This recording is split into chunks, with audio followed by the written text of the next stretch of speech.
Do'stlar, bugun zvezdochkani, ya'ni buni o'zbekchasini bilmayman, tarjima qila olmadim. 3D modelini qanaqa chizish haqida gaplashamiz. Birgalikda o'rganib olamiz, to'g'risi. Xo'p, mana shunaqa zvezdochka, ya'ni sepni aylantiradigan tishli uzatma desa ham bo'laveradi. Nima qilamiz? Birinchi faylga kiramizda, detalni tanlab olamiz, detal chizish uchun.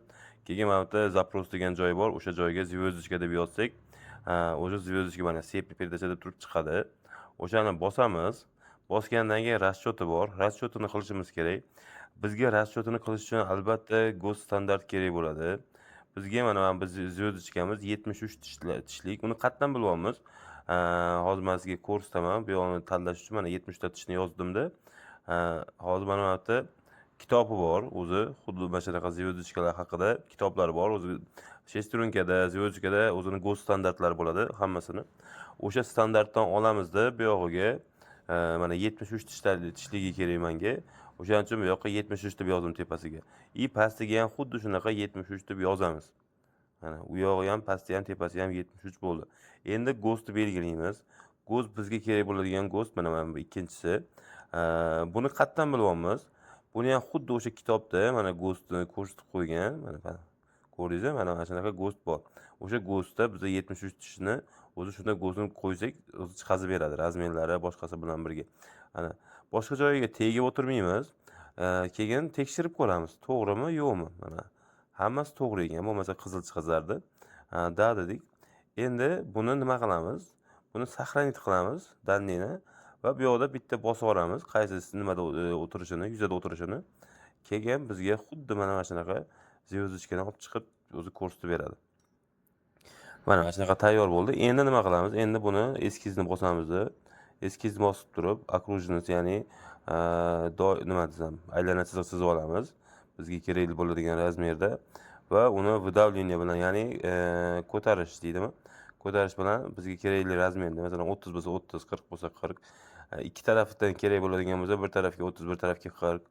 Xullas sizga qanaqa razmer kerak bo'ladigan bo'lsa, shu narsa bilan mana птичкani bossangiz, uje ikki tarafidan ham chiqib mana shunaqa chiqadigan bo'ldi.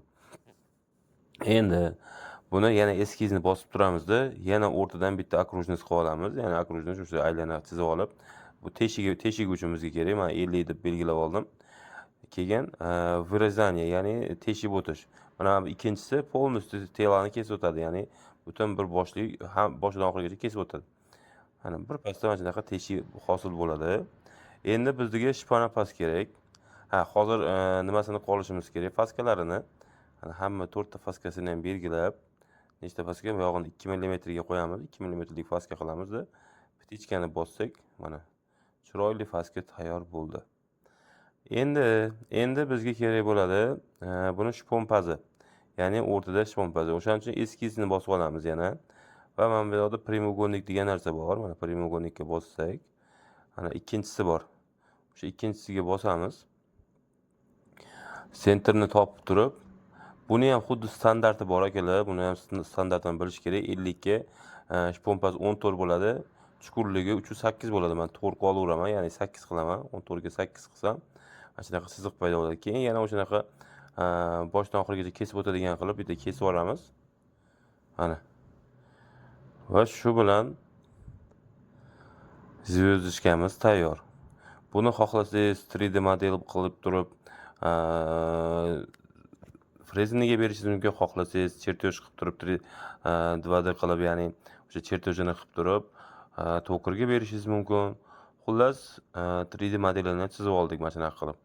Yoqqan bo'lsa bitta like bosib qo'yaverasizlar. Rahmat.